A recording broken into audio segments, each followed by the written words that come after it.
Daddy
అమ్మా ఆద్య, ఎలా ఉన్నావమ్మా? డాడీ ఎలా ఉన్నారు? బానే ఉన్నానమ్మా. ఏమైపోయావు డాడీ? ఎందుకు నాకు దూరం అయిపోయావు? కాలం మనకి పెట్టిన పరీక్ష అమ్మా ఇది. ఆ రోజు జరిగిన ప్రమాదంలో నేను అన్కాన్షియస్ స్టేజ్లోకి వెళ్ళిపోయాను.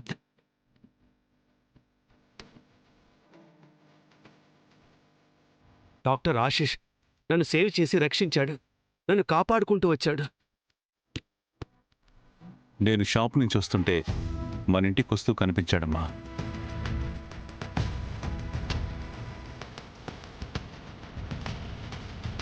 మీరెప్పటికైనా తిరిగొస్తారని ఆద్య చాలా నమ్మకంగా ఉంది. ఆ నమ్మకం ఇప్పుడు నిజమైంది. మీరు లేని లోటు ఆద్యకి అక్క బావగారు తీర్చారు. ఆద్య కూడా ఈ ఊరికి, ఈ మనుషులకి, ఈ మట్టికి అలవాటు పడిపోయిందన్నయ్య. ఇప్పుడు ఆద్య పూర్తిగా ఈ ఇంటి బిడ్డ అయింది. ఇంతమంది ప్రేమను పంచుకున్నా నా ఆద్య ఎంత సంతోషంగా ఉందో మీ మాటల్లోనే కాదు, తన కళ్ళల్లో కూడా కనిపిస్తుంది.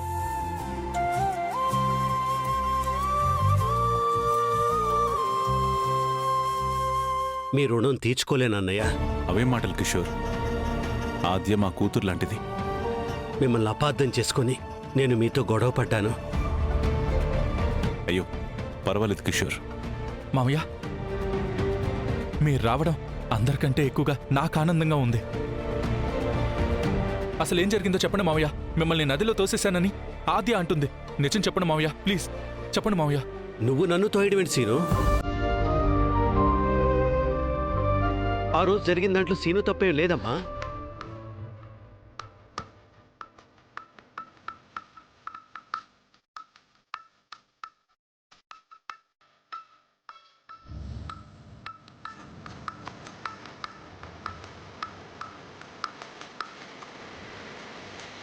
ఆ ఆదిత్య, శేషు వాళ్ళు నన్ను చంపాలని చూశారు.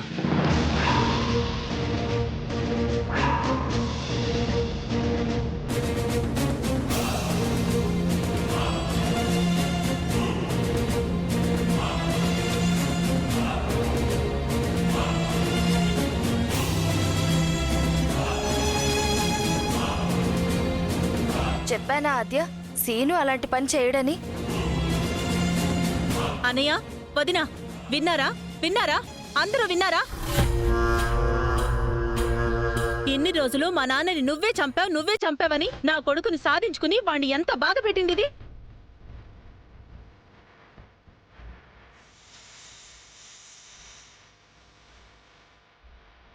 మనం ఇంతమంది చెప్తున్నా కూడా వినకుండా నోటికొచ్చినట్టు మాట్లాడి నా కొడుకుని హంతకుని చేసింది. ఇందాక కూడా వాడి కాలర్ పట్టుకుని నానా మాటలు అంది. ఏం చేసినా ఏమన్నా చెల్లుతుంది అనుకుంటుందేమో. ఇక్కడ చూస్తూ ఊరుకునే వాళ్ళు ఎవరు లేరు. ఇక నుంచైనా కళ్ళు తెరుచుకో. ఏమే ఇప్పుడు వాదన ఎందుకు చెప్పు? బావగారు తిరిగి వచ్చారా? చాలు కదా మనందరికీ. ఆద్య మాటలు మిమ్మల్ని బాధ పెట్టినందుకు తన తరపున నేను సారీ చెప్తున్నాను.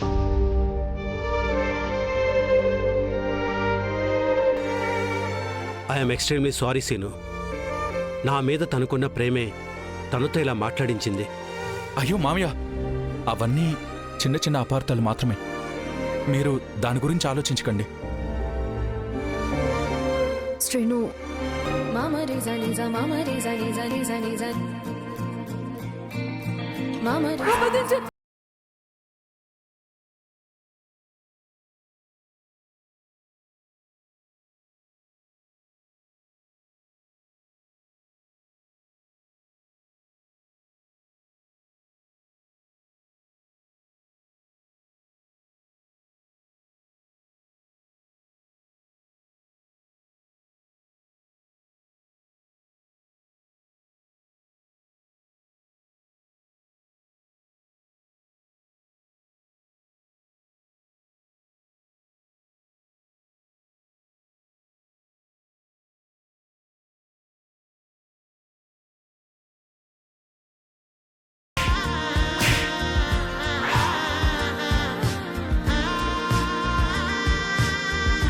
నువ్వు ఎక్కడికి వెళ్ళడానికి వీల్లేదు. నువ్వు వెళ్ళిపోతే నేనేమైపోవాలి ఆద్య? నా పరిస్థితి నీకు పట్టదా? అందరి గురించి ఆలోచించే నువ్వు నా గురించి ఆలోచించవా? ప్లీజ్ ఆద్య.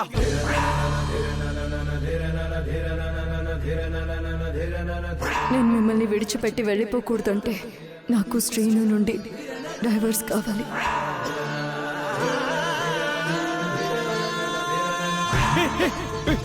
బల్లాద్య. ఒళ్ళు జల్తరించిందా? అవునాద్య. నువ్వు నన్ను టచ్ చేసినా నాకు అలాగే కంపరంగా ఉంటుంది.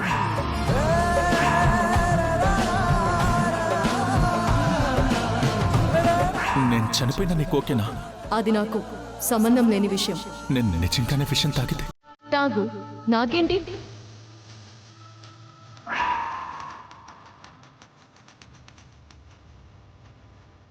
ఒకరంటే ఒకరికి ప్రాణమైతే ఆ ప్రేమ కోసమే మేము మళ్ళీ కలుస్తాం.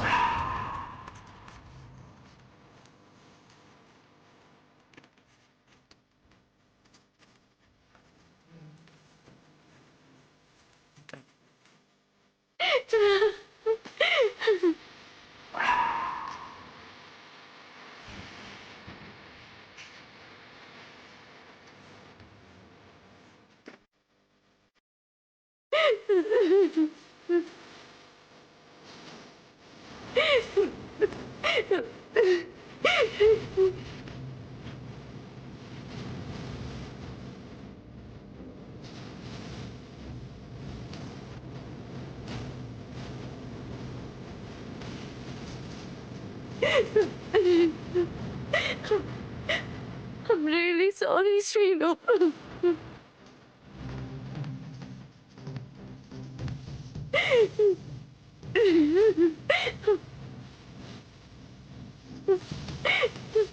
అమ్మా ఆద్య, టికెట్స్ కన్ఫర్మ్ అయ్యాక మనం అమెరికా వెళ్ళిపోతున్నాం. Get ready for that.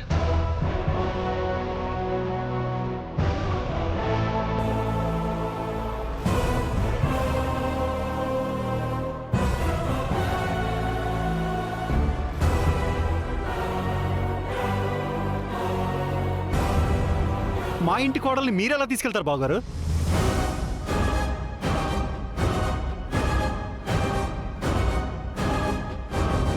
ఏం మాట్లాడుతున్నారు? అదే నా కొడుకు ఆద్యని పెళ్లి చేసేసుకున్నాడు కదా.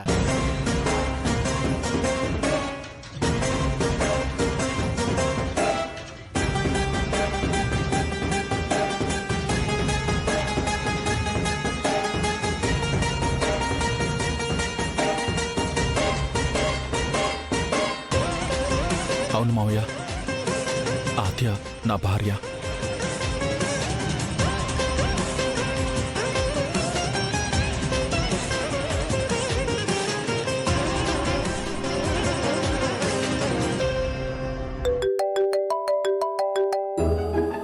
ఆద్య, ఆద్య, రామా డాడీ వచ్చారు. ఏంటి రామా, డాడీ వచ్చారు. కిషోర్ బాబాయ్? హా. ఆద్య, ఏమంటున్నావు? బాబాయ్ వచ్చారా? అవును రామా. అసలు ఎంత మంచి వార్త చెప్పావు నువ్వు. బాబాయ్ బతికే ఉన్నారన్న నీ నమ్మకం నిజమైంది ఆద్య. సంవత్సరం పాటు నా ఎదురు చూపులకి ఈరోజు డాడీ ఫుల్ స్టాప్ పెట్టేశారు. మీరు అర్జెంటుగా రండి. అసలు బాబాయ్ ఎక్కడున్నారంట? ఎప్పుడొచ్చారు? అవన్నీ తర్వాత రామా, మీరు త్వరగా బయలుదేరండి. సరే ఇప్పుడే బయలుదేరుతా ఉండు. సార్, కిషోర్ బాబాయ్ ఇంటికి వచ్చారంట. అవునా? మనల్ని ఆద్య ఫోన్ చేసి వెంటనే రమ్మంటుంది. వెళ్దామా?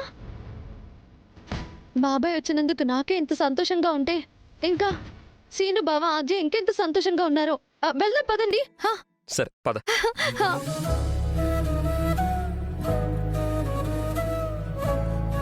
రామా, ఏంటి చాలా హుషారుగా ఉన్నావు?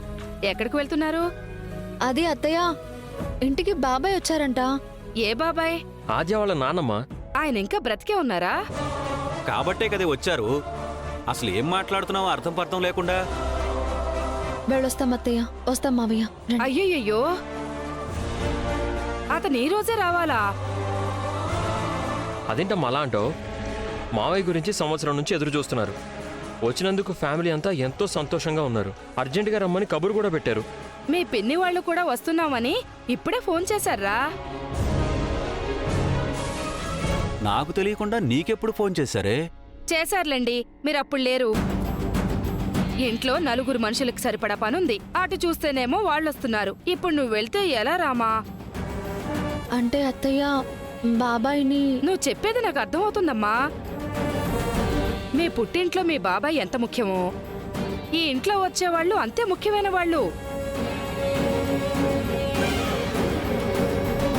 పెళ్ళయ్యాక ఆడపిల్ల పుట్టింట్లో పనుల కంటే మెట్టినింట్లో పనులకే ప్రాధాన్యత ఇవ్వాలి. నీకు తెలియంది కాదు. చుట్టాలొచ్చేటప్పుడు కోడలింట్లో లేకపోతే బాగోదు కదా. నువ్వే ఆలోచించుకో. సరే అత్తయ్య, తర్వాత వెళ్దాంలేండి. అత్తయ్య చెప్పింది కూడా కరెక్టే కదా. ఉండరమ్మా. అమ్మా, వచ్చే వాళ్ళతో నేను మాట్లాడతానులే. ఇప్పుడు రామ అక్కడికి వెళ్ళడం కూడా చాలా ముఖ్యం కదమ్మా. ఈ ఒక్క రోజుకి అడ్జస్ట్ చేసుకో. మీరు వెళ్ళండిరా, నేను చూసుకుంటానులే. వెళ్ళిరండి. మనం వెళ్దాం రా Rama.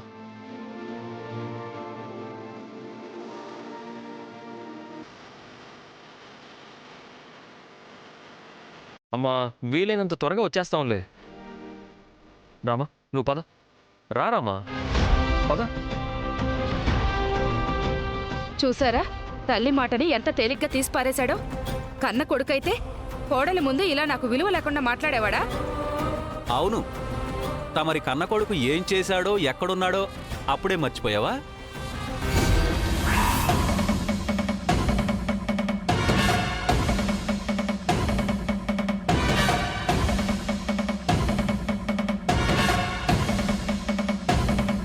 Welcome back Prashant. Thank you.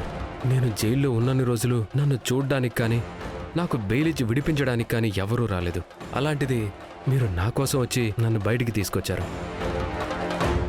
ఎన్ని జన్మలైనా మీ రుణం తీర్చుకోలేను. థ్యాంక్స్.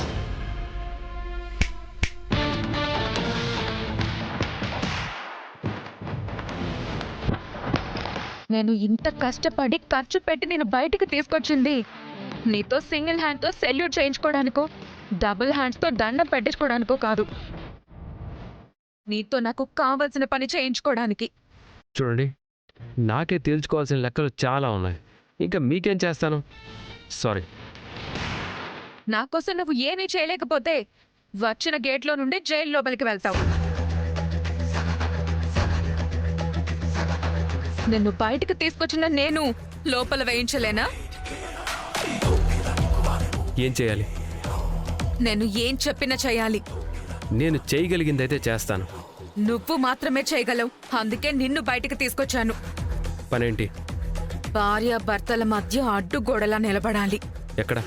మీ ఇంట్లోనే. ఎవరు వాళ్ళు? మీ అన్నయ్య శౌర్య, మీ వదిన రామలక్ష్మి. ఎస్, నువ్వు డిస్టర్బ్ చేయాల్సింది ఆ జంటనే. నువ్వు పెళ్లి చేసుకోవాలనుకున్న రామలక్ష్మి నేను పెళ్లి చేసుకోవాలనుకున్న శౌర్యని పెళ్లి చేసుకుంది.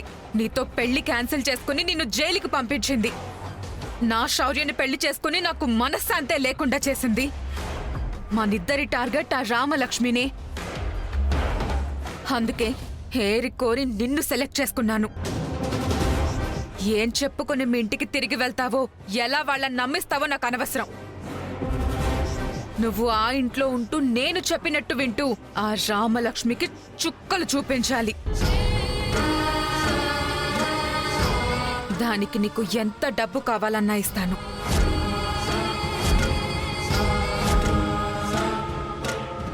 నా పగం తీర్చుకోవడానికి నాకే ఆఫర్ ఇస్తున్నావు. ఇంట్రెస్టింగ్గా ఉంది. టచ్లో ఉందా? ఓకే. Thank you. రామలక్ష్మి, ఇక నుంచి నీకుందే.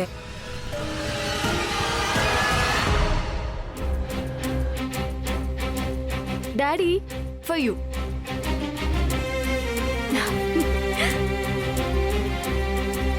నీ పర్మిషన్ లేకుండా నీ మెళ్ళో సీను బలవంతంగా తాళి కడితే నువ్వు ఎలా యాక్సెప్ట్ చేసావు? ఎందుకు అడ్డుకోలేకపోయావు? డాడీ ఆ సిచ్యువేషన్లో ఆపలేకపోయాను. అప్పుడు మీ విషయంలో శ్రీను తప్పు చేశాడు అనుకొని తన్ని దూరంగా ఉంచాను. బట్ శ్రీను నాకు ఇప్పుడు రైట్ చాయిస్ అనిపిస్తుంది.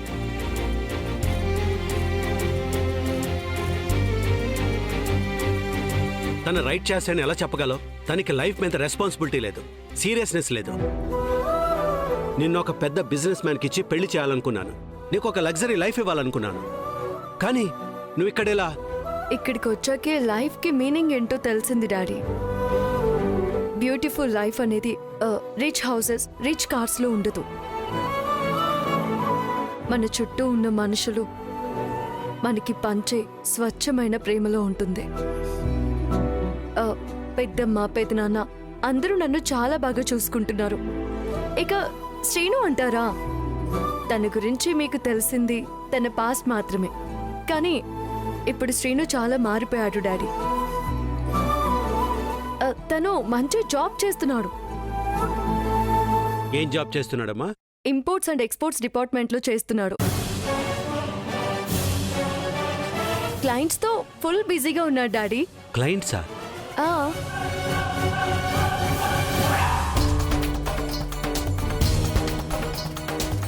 పాపు సీను, గాంధీనగర్ బస్ స్టాప్కి వస్తావా? వస్తానండి. ఎంత తీసుకుంటావు? 70 రూపాయలు తీసుకుంటానండి. 50 ఇస్తా, వస్తావా రావా? సరే ఎక్కండి. ఆటో తోలుతో ఆద్యతో జాబ్ చేస్తున్నానని చెప్పి మోసం చేస్తున్నాడా? ఇంత ఇర్రెస్పాన్సిబుల్ పర్సన్ని ఆద్య లైక్ చేయడం ఏంటి? బాబాయ్ ఎలా ఉన్నారు? ఆరోగ్యం ఎలా ఉంది? నేను బాగున్నానమ్మా. నువ్వెలా ఉన్నావు? బాగున్నా. ఎలా ఉన్నారు మావయ్య? I'm good. నువ్వెలా ఉన్నావు బాబు? బాగున్నాను మావయ్య. బాబాయ్ మిమ్మల్ని ఇలా చూడడం కోసం మేమెంత వెయిట్ చేసామో తెలుసా? చూడండి ఆద్య మొహం ఎలా వెళ్ళిపోతుందో.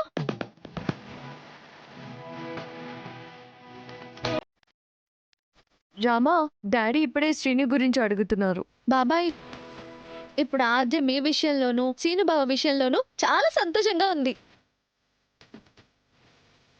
మీరు వచ్చేసారు, బావలో మార్పు వచ్చింది, మంచి జాబ్ కూడా చేస్తున్నాడు. ఇప్పుడు శ్రీను బాబా ఆద్యల జీవితం కూడా బాగుంటుంది. ఆద్య అంటే సీను ఈ ఫ్యామిలీ మొత్తాన్ని మోసం చేస్తున్నాడు. వీళ్ళంతా తనని బ్లైండ్గా నమ్ముతున్నారు. ఇలాంటప్పుడు నాకు తెలిసిన నిజాన్ని వీళ్ళకి చెప్పినా వీళ్ళకి అర్థం కాదు. రియాలిటీ ఆద్యకి అర్థమయ్యే రోజు వస్తుంది. ఆ రోజు తనకి తానే సీను రాంగ్ చాయిస్ అని డిసైడ్ అవుతుంది. అప్పుడు ఆద్యను నాతో తీసుకువెళ్ళిపోతాను.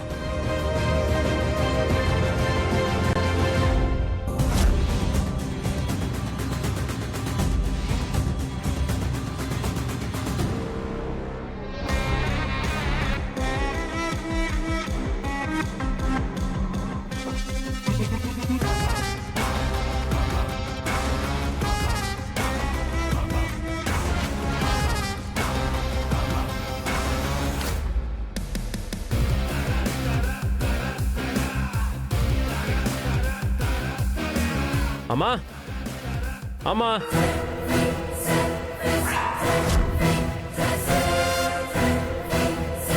ఏమండి ఏమండి ఏమండి? అమ్మా, నేనమ్మా మీ ప్రశాంత్ని. భయపడకమ్మా. ఏంటే పిలుస్తున్నావు? నాన్న నేను వచ్చేసాను. ఎందుకు వచ్చావురా? ఎందుకు వచ్చావు? ఎప్పుడు వచ్చావని అడుగుతారు అనుకుంటే ఎందుకు వచ్చావంటారేంటి నాన్న? వదిలిందనుకుంటున్న దరిద్రం మళ్ళీ దాపురిస్తే అలాగే అడుగుతారా?